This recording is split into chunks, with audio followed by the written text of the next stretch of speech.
ایک مرتبہ اللہ کے نبی صلی اللہ علیہ وسلم کے گھر میں جو ازواج مطہرات تھی، تو ازواج مطہرات نے اللہ کے نبی صلی اللہ علیہ وسلم کے ساتھ میاں بیوی والا جھگڑا شروع کر دیا، اور جھگڑے میں سب متفق ہو گئی، اور متفق ہو کر پورا یونائٹڈ فورم بن گئی ساری ازواج مطہرات، اور انہوں نے اللہ کے نبی صلی اللہ علیہ وسلم کی خدمت میں عرض کیا کہ کسی زمانے میں تو مسلمان فقر و فاقہ کی زندگی گزار رہے تھے، تو اس وقت آپ ہمیں خرچہ بہت کم دیتے تھے تو سمجھ میں آتا تھا، اب تو فتوحات کا دور ہے اور آپ ہمیں زیادہ خرچہ نہیں دیتے، ہمیں زیادہ خرچہ چاہیے۔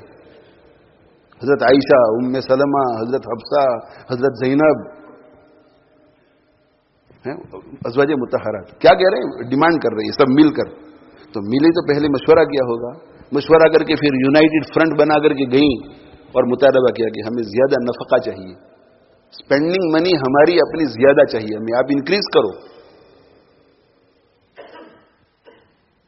تو آپ کو اشکال پیدا ہوگا کہ نہیں کہ یہ کیسی ازواج مطہرات کے اللہ کے نبی صلی اللہ علیہ وسلم کی صحبت میں رہنے کا موقع ملا، صاحب وحی کے ساتھ رہنے کا موقع ملا، اور مال کی اتنی محبت کہ وہ ڈیمانڈ کر رہی ہیں۔ تو اصل میں بات یہ نہیں تھی کہ ان کو پیسوں سے محبت تھی، ان کو یہ تھا کہ ابھی تک ہمیں 20 پاؤنڈ ملتے رہے، 20 پاؤنڈ میں سے 18 پاؤنڈ ہمارا خرچہ تھا، یہ تو میں مثال کے طور پر رقم بیان کر رہا ہوں، 18 پاؤنڈ خرچہ تھا اور 2 پاؤنڈ ہی ہم اللہ کے راستے میں خرچ کر سکتی تھی، اب زیادہ مانگو، اس لیے کہ فتوحات کا دور ہے، تو اگر 50 ملیں گے تو خرچہ تو ہمارا نہیں بڑھے گا، خرچہ 18 ہی رہے گا، مگر اللہ کے راستے میں 32 خرچ کر سکیں گے۔ اور یہ توجیہ کیوں صحیح سمجھ میں آتی ہے؟ ان کی زندگیاں بتا رہی ہیں۔ حضرت عائشہ رضی اللہ عنہ روزے سے ہے اور کہیں سے مال آیا تو اپنی خادمہ سے کہا کہ جاؤ تقسیم کرو، فلاں کے یہاں اتنا دے کر کے آؤ، فلاں کے یہاں اتنا دے کر کے آؤ، فلاں کے یہاں اتنا دے کر کے آؤ، فلاں کے یہاں اتنا دے کر کے آؤ، ہزاروں خرچ ہو گئے، اور مغرب کا وقت جب قریب ہوا تو وہ خادمہ نے کہا کہ آپ ذرا اپنا بھی خیال کر لیتی، آپ کا روزہ ہے اور افطار کے لیے گھر میں کچھ بھی نہیں ہے، آپ روزے سے ہے، گھر میں افطار کے لیے کچھ نہیں ہے، سب کچھ خیرات کر دیا آپ نے، آپ ذرا اپنا بھی خیال کر لیتی۔ تو اگر مال سے اتنی بھی محبت ہوتی تو ڈانٹ پڑتی خادمہ کو کہ یہ تو تمہیں خیال کرنا چاہیے تھا، لیکن نہیں، بہت سادگی سے کیا جواب دیا؟ یہ تو تمہیں مجھے پہلے کہنا چاہیے تھا، اب ہو گیا، یہ تو تمہیں پہلے کہنا، پہلے اگر کہتی تو میں کچھ رکھ لیتی، اب ہو گئی۔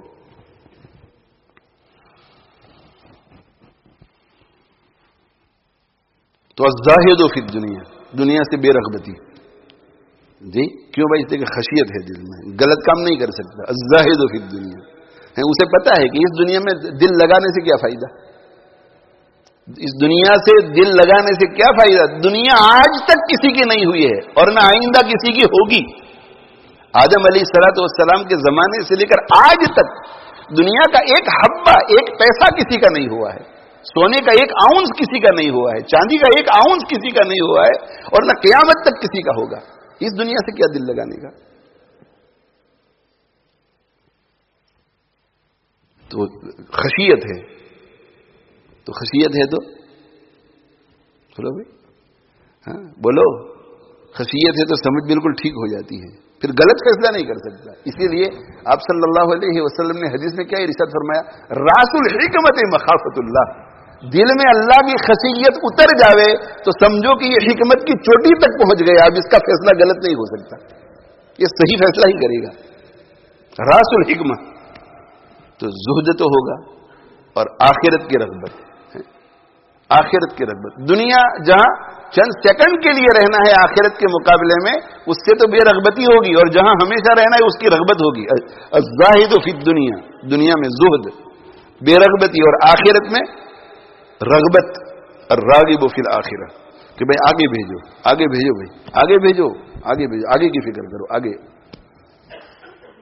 والبصیر بامر دینہ، اور اپنے دین کے معاملات میں ٹھوس اور پکا اور بصیرت رکھنے والا، الفاظ بھی خوب مستحضر اور اس کے ساتھ مسئلے مسائل میں صحیح فہم بھی، بصیرت پوری دینی معاملات میں۔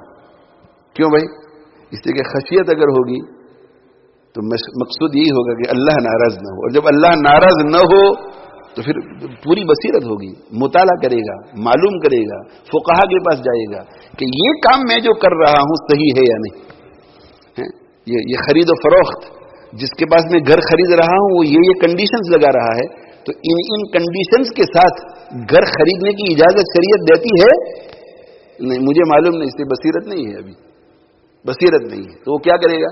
کسی مفتی کے پاس جائے گا، اچھی طرح سمجھے گا، اب بصیرت کے ساتھ کہنا یہ دو کنڈیشنز ٹھیک ہے، ان دونوں کو قبول نہیں کر سکتا، اس کی اللہ اجازت دیتے ہیں، اس کی اللہ اجازت نہیں دیتے. البصیر بامر دین ہی، دینی معاملات میں پوری بصیرت اسے ہوتی ہے، چاہے عالم ہو چاہے غیر عالم ہو، اپنے معاملے میں اسی بصیرت پوری ہوتی ہے. اور چونکہ خشیت ہے، اس لیے ایک ایک قدم پر اللہ راضی ہے یا نہیں وہ سوچ سوچ کے قدم اٹھاتا ہے. اس لیے المداوم علی عبادت ربہ، اپنے پروردگار کی عبادت پر مداومت کرنے والا، ہمیشگی، صبح سے شام، شام سے صبح اللہ کی عبادت، اللہ کی مرضی کے مطابق زندگی گزارنا. اللہ تعالی شانہ ہمیں یہ خشیت عطا فرما ہے، ہمیں خشیت عطا فرما ہے. اب آخری سوال، موضوع میں چل پڑا ہوں میں اس پر، لیکن آج ایک نکاح بھی ہے، اس لیے زیادہ وقت نہیں لے سکوں گا، ان کی رعایت مجھے کرنی پڑے گی، ورنہ ایک موضوع مل گیا ہے. ابھی کہ خشیت دل میں کیسے آئے گی؟ خشیت دل میں کیسے آئے گی؟ یہ لاکھ پاؤنڈ کا سوال ہے. اس لیے کہ خشیت آ گئی تو معاملہ قابو میں آ گیا، خشیت آ گئی تو سب کچھ آ گئی. اگر آپ کے دل میں خشیت آ گئی حافظ صاحب، تو مجھے آپ کو یہ کہنا نہیں پڑے گا کہ آپ عمرے کے لیے جا رہے ہیں تو جائز ناجائز فرائض واجبات کو سیکھ کر جانا. اس لیے کہ خشیت اندر سے تقاضا کرتی ہے کہ عمرے کے سفر میں ہر قدم ایسا مجھے اٹھانا چاہیے جس سے میرا اللہ ناراض نہ ہو. ابھی خود ہی جائیں گے سیکھنے کے لیے، ان کو کہنا نہیں پڑے گا.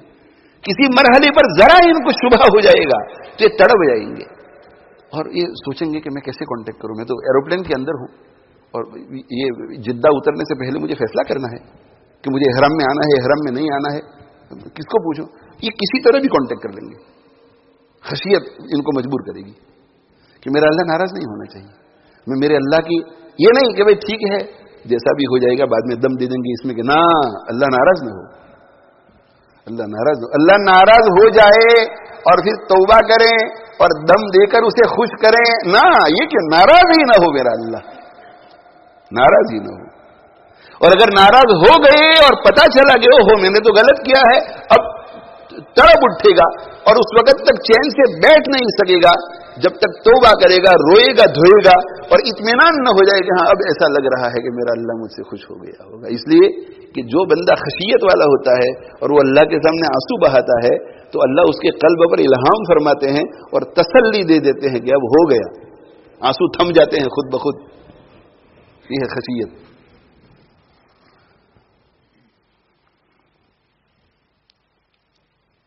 اور بعضوں کی خشیت اتنی بڑھ جاتی ہے میرے دوستو، اتنی بڑھ جاتی ہے بعضوں کی خشیت کہ کہیں میرا اللہ ناراض نہ ہو جائے، میرا اللہ ناراض نہ ہو جائے. اتنی بڑھ جاتی ہے، اتنی بڑھ جاتی ہے کہ صدیق اکبر رضی اللہ عنہ خشیت بڑھتے بڑھتے اتنی بڑھ گئی کہ وہ یہ کہتے تھے کہ کاش کہ میں پودا ہوتا، کاش کہ میں پودا ہوتا، پلانٹ ہوتا، تاکہ یہ فکر ہی نہ کرنی پڑتی کہ اللہ ناراض ہے یا راضی ہے. خشیت بڑھ گئی. حضرت عمر فاروق کی تو کیا فرماتے تھے کہ کاش کہ میں تین کا ہوتا، تین کا، یہ درخت پر سے پتوں کا تین کے ہوتے ہیں، ٹویگز کے تین، کاش کہ میں تین کا ہوتا، کاش کہ میں کچھ نہ ہوتا، کاش کہ میں پیدا ہی نہ ہوا ہوتا، کاش کہ میری ماں نے مجھے جنم ہی نہ دیا ہوتا، کہ مجھ سے کوئی غلطی ہوتی اور اللہ ناراض ہوتا، کاش کہ میں ہوتا. یہ ہے خشیت کا مقام.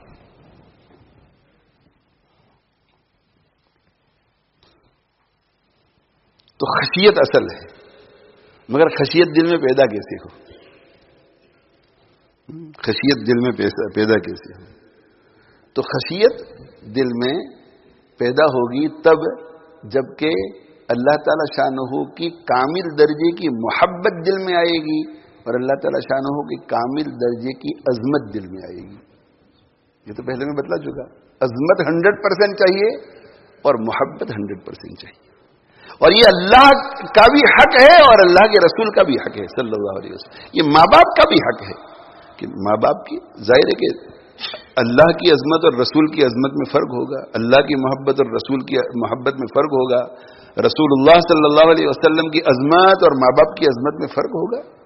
لیکن یہ حق ہے, بڑوں کا حق ہے کہ عظمت بھی ہو اور محبت بھی ہو, دل میں عظمت بھی ہو اور محبت بھی ہو. عظمت بھی ہو اور عظمت اور محبت دل میں آ گئی تو خشیت آ گئی, اور خشیت آ گئی تو کیا ہوگا؟ غلطی نہیں کر سکے گا. ذرا توجہ سے سننا. غلطی نہیں کر سکے گا کیا مطلب؟ اس کا مطلب یہ ہے کہ فرائض کا بھی اہتمام کرے گا اور نوافل کا بھی اہتمام کرے گا. فرائض کا بھی اہتمام اور نوافل کا بھی اہتمام. فرائض کا بھی اہتمام, نوافل کا بھی اہتمام. ہمارے گھر میں بن بلائے کوئی مہمان آ جائے اور ہماری نظر میں وہ انسگنیفیکنٹ ہو اور ہمارے طبیعت پر بوجھ پڑے کہ مغرب کی نماز کے بعد یہ کہاں سے آ گیا, میں تھکا ہوا تھا, ذرا ریلیکس ہونا چاہتا تھا اور کہاں سے یہ آ گیا, تب اسے کہیں گے کہ آئیے آئیے آئیے گھر میں تشریف لائیے, اور بغیر دل کے اس کی مہمان نوازی آپ کریں گے. جلدی جلدی کوئی ایک آدھ کپ چائے ہو گئی, ساتھ میں کچھ ایک دو قسم کے بسکٹ ہو گئے اور کچھ ڈرنک رکھ دیا اور روانہ کر دیا, ہے نا. اور مغرب کی نماز کے بعد آپ نے جب دروازہ کھولا, تھکے ہوئے تھے, مگر آپ کے محبوب شیخ آپ نے دیکھی, اوہ شیخ آ گئے میرے گھر, حضرت آ گئے میرے گھر. دل میں محبت بھی ہے اور دل میں عظمت بھی ہے. اب جو فرائض ہے وہ بھی ہوں گے.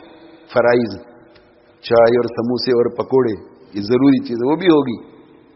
اور ساتھ میں بی بی سے کہیں گے کہ چٹنی بھی جلدی تیار کرو. یہ نوافل بھی کہنا, حضرت آئے ہیں. عظمت اور محبت دیکھو.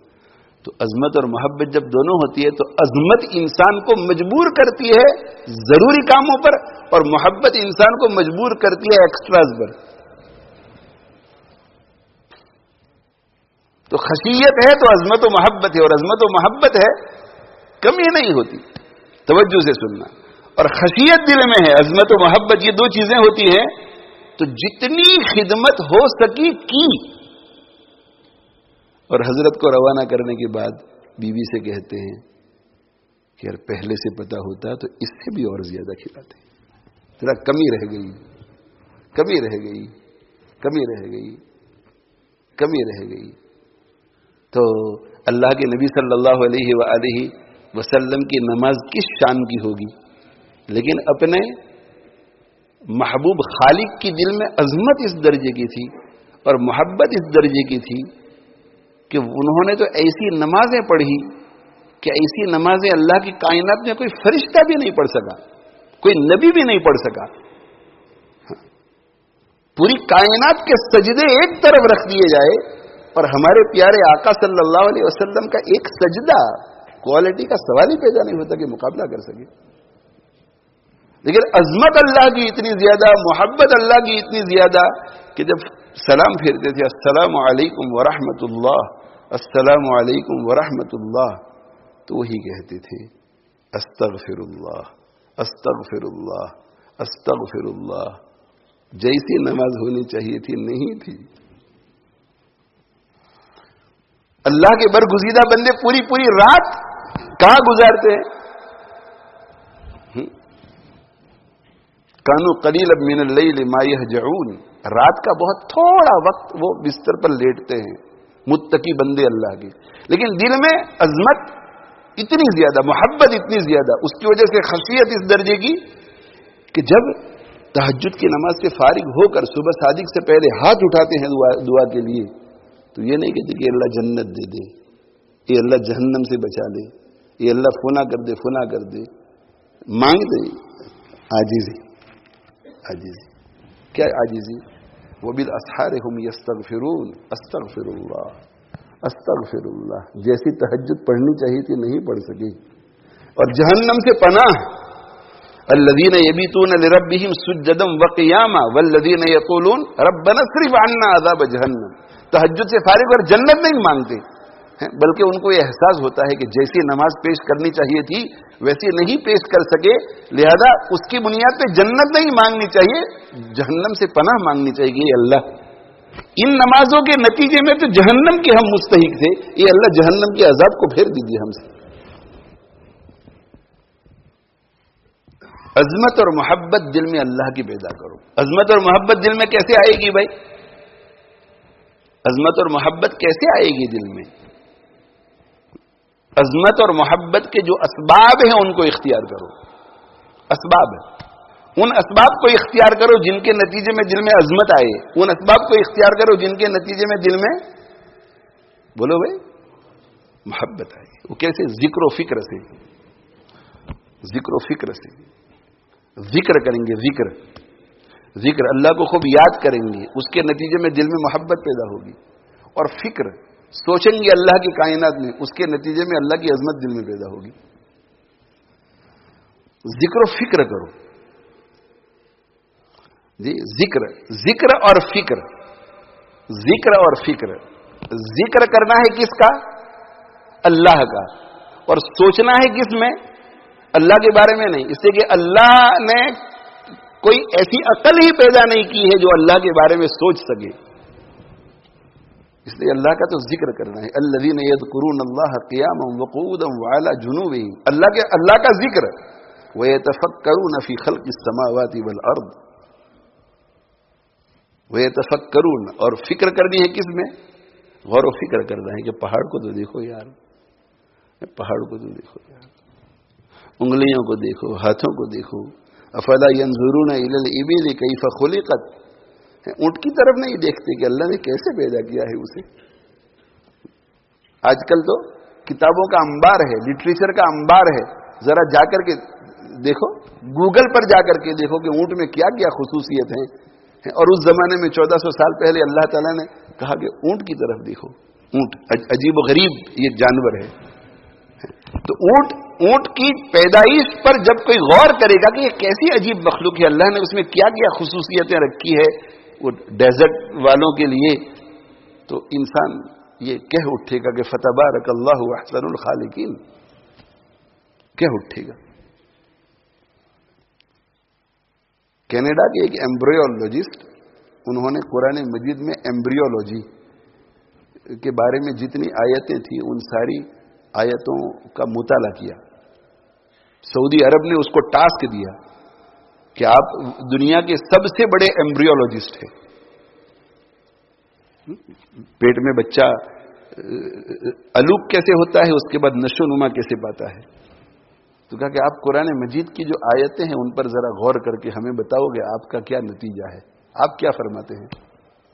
تو بھائی ایمبریولوجسٹ دنیا کا سب سے بڑا ہو تو اگر 1400 ایئرز پہلے ایمبریولوجی کے بارے میں اگر ایسے ہی کسی نے اپنی طرف سے کچھ لکھ دیا ہوتا اور خالق کائنات کی بات نہ ہوتی تو کہتا کہ اٹس لوڈ آف ربش ہے. کہتے اس لیے کہ ٹیکنالوجی وہاں تک پہنچی نہیں تھی، سائنس کی ترقی نہیں ہوئی تھی. اس نے ایمبریولوجی کی جتنی آیتیں ثم خلقنا النطفة علقة ولقد خلقنا الانسان من سلالة من طين، یہ ساری اس قسم کی آیتوں کو اکٹھا کیا. اکٹھا کرنے کے بعد ترجمہ دیکھا، عربی تو جانتا نہیں تھا، اور ترجمہ دیکھ کر کے غور کیا اور غور کر کے اس کو فٹ کیا اس وقت کی تحقیق کے ساتھ. تو اس نے کہا کہ میری عقل حیران ہے کہ جو چیزیں ابھی 100 ایئرز پہلے دریافت ہوئی تھی، 50 ایئرز پہلے معلوم ہوئی تھی، 1400 سال پہلے کیسے معلوم ہے. 1400 سال پہلے کیسے معلوم ہے.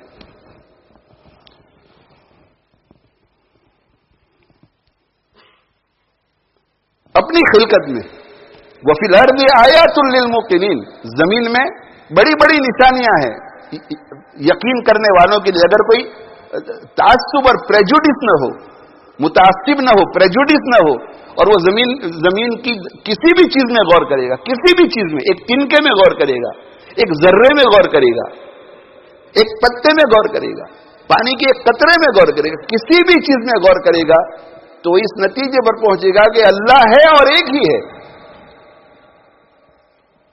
جس چیز میں چاہے آپ غور کرو.